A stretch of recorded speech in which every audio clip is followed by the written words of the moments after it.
बहुत स्वागत है एक बार फिर से आप सभी का महापंचायत के मंच पर। हमारे साथ जुड़ चुके हैं डॉक्टर बलकार सिंह जी, जो कि एमडी हैं जल निगम ग्रामीण के, और इस सेशन का नाम है साकार होते सपने। बलकार सिंह जी, सर सबसे पहले तो बहुत स्वागत है आपका। जल जीवन मिशन की क्या स्थिति है सर ताजा बुंदेलखंड में? सबसे पहले मैं चाहूंगी इसी को लेकर अपनी प्रतिक्रिया आप दें, और ग्राउंड की रियलिटी क्या है इस पूरी योजना को लेकर, ये जरा बताएं। सबसे पहले मैं एबीपी गंगा न्यूज चैनल को बधाई देना चाहूँगा कि उन्होंने बुंदेलखंड महापंचायत प्रोग्राम के जरिए बुंदेलखंड की धरती को चुना, और विश्व स्तर पे जो झांसी का स्थल है, तो इस महापंचायत में आपने बुंदेलखंड से जुड़े विभिन्न मुद्दों को लेते हुए उसके साथ साथ जो सबसे महत्वपूर्ण एक विषय है यहाँ पानी का, उसको चुना। उसके लिए मैं आपको बधाई देना चाहता हूँ। और साथ में जो भी दर्शक हैं एबीपी न्यूज़ गंगा के, उनको मैं नमस्कार करना चाहता हूँ। जैसा आपने जल जीवन मिशन के बारे में पूछा, सो अभी तक जो सरकार ने जो कदम उठाए, जैसे हाउसिंग के लिए उठाए, और उसके पश्चात जो स्वच्छ भारत मिशन चला, उसमें हर घर में, गांव में पूरा इन्होंने जो शौचालय उपलब्ध कराए। तो जीवन के जो अलग अलग आयाम लिए गए, उसमें सबसे महत्वपूर्ण जो पानी का विषय था, उसको उस स्केल पर नहीं लिया गया था। ऐसा नहीं कि पहले पानी की योजनाएं नहीं थी, लेकिन ज़्यादातर शहरों की तरफ कंसंट्रेटेड थी, या फिर गांव में जहां पर थोड़ी समस्या है या कुछ विशेष प्रॉब्लम है, उन जगहों को चुना गया। लेकिन माननीय प्रधानमंत्री जी द्वारा 15 अगस्त 2019 को जल जीवन मिशन की जो घोषणा की गई लाल किले के प्राचीर से, उसमें पूरे भारतवर्ष के प्रत्येक गांव में प्रत्येक घर को पाइप्ड वाटर सप्लाई देने का जो घोषणा हुई, that was a big scheme. इतने बड़े स्केल की स्कीम विश्व में कहीं भी नहीं चली है। तो उसी के अंतर्गत जो उत्तर प्रदेश में माननीय योगी जी के नेतृत्व में हम लोग जल जीवन मिशन के कार्य कर रहे हैं, और उत्तर प्रदेश में टोटल जो आबादी है ग्रामीण क्षेत्र में लगभग 15 करोड़ है, जिसमें 2 करोड़ 64 लाख हम लोगों को घरों को कनेक्शन देना है। जिस टाइम मिशन शुरू हुआ, उत्तर प्रदेश में मात्र ये प्रतिशत 1.92% था, जबकि इंडियन एवरेज 16-17% थे। क्योंकि उत्तर प्रदेश जल संसाधन से संपन्न प्रदेश है, कुछ क्षेत्रों को छोड़ते हुए, जैसे कि बुंदेलखंड है, यहाँ समस्या है पानी की।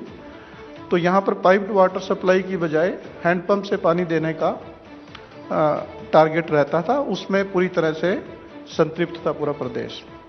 तो इसलिए वी स्टार्टेड एट 1.9%, बट आज की डेट में हम लगभग 30% पे पहुंच चुके हैं।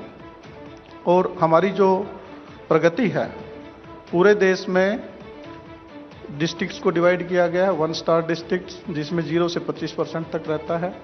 2nd स्टार डिस्ट्रिक्ट 25 से 50%, 3 स्टार 50 से 75%।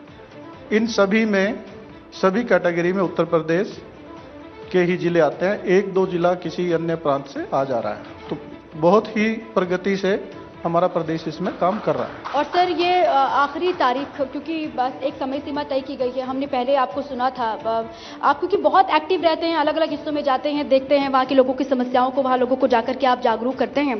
तो देखिए, जल ही जीवन है ये कहा जाता है, और वाटर लाइन यहाँ के लोगों की लाइफ लाइन बनानी है, या फिर आप लोग बना रहे हैं अलग अलग हिस्सों में जाकर के, हर घर को नल से जोड़ करके, वहाँ जल दे करके।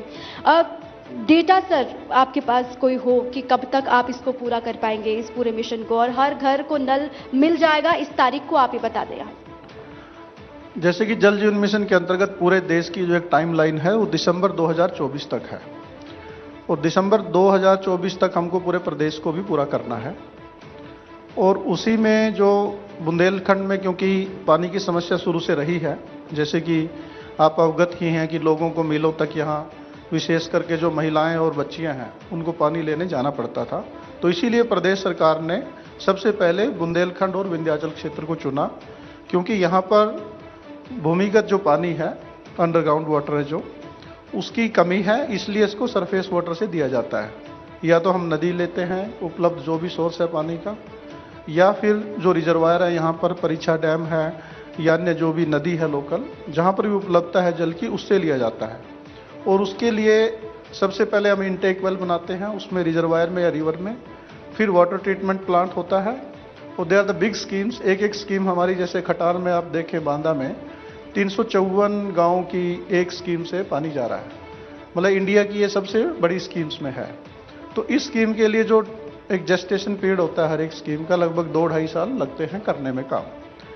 तो उसको करते हुए हमने सबसे पहले यहाँ शुरू किया, और आज की स्थिति में हमारी जो बुंदेलखंड के जितने भी डिस्ट्रिक्ट्स हैं वहाँ पर ये सारी योजनाएं या तो पूर्ण हो गई या 95% के आसपास पहुँच चुकी है।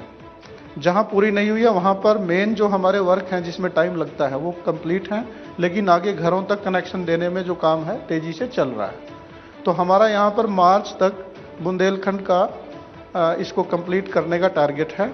आज जैसे झांसी में ही हम देखते हैं 56% है, महोबा सबसे आगे, उसमें 73% है जो घरों को हमने कनेक्शन दिया है। और इसको मार्च तक लगभग हमारी स्कीम सारी पूरी हो जाएंगी। थोड़ा वो जो घरों तक कनेक्शन देने का जो काम बचेगा 1-8 महीने में, उसके बाद उसको हम पूरा कर देंगे। सर, शहरों में तो बहुत आसानी से आप पहुंच भी जाते हैं या फिर सुविधाओं का लाभ लोगों को दे भी देते हैं, लेकिन ग्रामीण इलाकों में बहुत मुश्किलात आती हैं। अगर आप जाते हैं वहाँ पर योजनाओं का लाभ लोगों को देना है तो दूर दराज के इलाके हैं, और महोबा में हमने देखा कि बहुत दूर दूर लोग अभी भी ये शिकायत करते हैं। अभी हालिया की एक रिपोर्ट हम देख रहे थे, उसमें कहा गया कि अगर आप पूछने के लिए जा रहे हैं, कोई अधिकारी वहाँ पर पहुँच रहे हैं और उनसे पूछते हैं कि कितने दिन में पानी आता है, तो वो कहते हैं कि 3-4 या फिर 5 दिन लग जाते हैं, उसके बाद गांव में पानी आता है। सर, ग्रामीण इलाकों में अभी भी ये स्थिति बनी हुई है या फिर इसमें कोई बदलाव आप ले पा रहे हैं या फिर आपने लाया है? नहीं, ये जैसे आपने समस्याएं बताई, इन्हीं समस्याओं को देखते हुए जल जीवन मिशन चलाया गया है। और जल जीवन मिशन ग्रामीण क्षेत्रों के लिए ही है। शहर में जो पानी देने की व्यवस्था है वो शुरू से नगर निगम या जो नगर पंचायत हैं वो करती रही हैं, और वो अमृत के अंतर्गत दिया जाता है। तो जल जीवन मिशन स्पेसिफिकली गाँव के क्षेत्रों के लिए है। और जैसे हमने बताया कि अभी 70% जैसे महोबा में हो गया है, कुछ जिलों में 55-60% हुआ है, क्योंकि 100% अभी नहीं हुआ है। जो मेजर वर्क्स हैं वो हमारे हो गए हैं। तो जो बताया आपने कि गांव बचे हैं, जो घर बचे हैं, कुछ गाँव तक भी जो लाइन जा रहा है, कुछ गाँव में लाइन पहुंच चुका है, कुछ घर को कनेक्शन आगे मिल रहा है। तो इसमें क्योंकि मार्च तक हमारा मोस्टली कवर हो जाएगा, और उसके पश्चात मई तक वी विल कंप्लीट इट 100%। मई से 2023 या दिस ईयर। अच्छा, और यहाँ कितना आसान आपको लगा या फिर कितना मुश्किल लगा? जो हालात यहाँ के बने हुए थे, उन हालातों को लेकर ये बार बार कहा गया कि वो तो सबसे बेसिक चीज़ें हैं, मूलभूत सुविधाएं हैं, जिससे यहाँ के लोगों को वंचित रखा जा रहा है। नहीं, यहाँ के लिए पानी देना काफ़ी मुश्किल काम है, क्योंकि ये बहुत बड़ी बड़ी स्कीम्स है। इसमें जो वित्तीय संसाधनों की आवश्यकता बहुत अधिक है। और जो स्कीम है जल जीवन मिशन, उसके अंतर्गत भी 50% फंडिंग गवर्नमेंट ऑफ इंडिया की है, 50% प्रदेश सरकार की है। तो उसकी फंड की उपलब्धता की कोई कमी नहीं है। भारत सरकार से हमको जितने पैसे की हम डिमांड करते हैं उतना मिलता है, जितना हम खर्च कर पाते हैं। प्रदेश सरकार से भी कोई वो नहीं है। लेकिन हमने जैसे, क्योंकि स्कीम बताया काफ़ी बड़ी हैं, और यहाँ का जो इवन आप पाइपलाइन को अंदर डालते हैं तो रोकी एरियाज काफ़ी हैं। इस एरिया में टाइम लगा है, बहुत मुश्किल काम था। और जैसे ही काम शुरू हुआ उस टाइम कोरोना भी आया, उसके कारण भी बहुत दिक्कत आई कंपनीज को काम करने में। बट उन सब बाधाओं से आज की डेट में हम कंप्लीट कर लिया उनको, और अब हमको कोई समस्या नहीं, और हमारे पास काफ़ी एक्सपीरियंस भी है। इस एक्सपीरियंस को हम आगे जो प्रदेश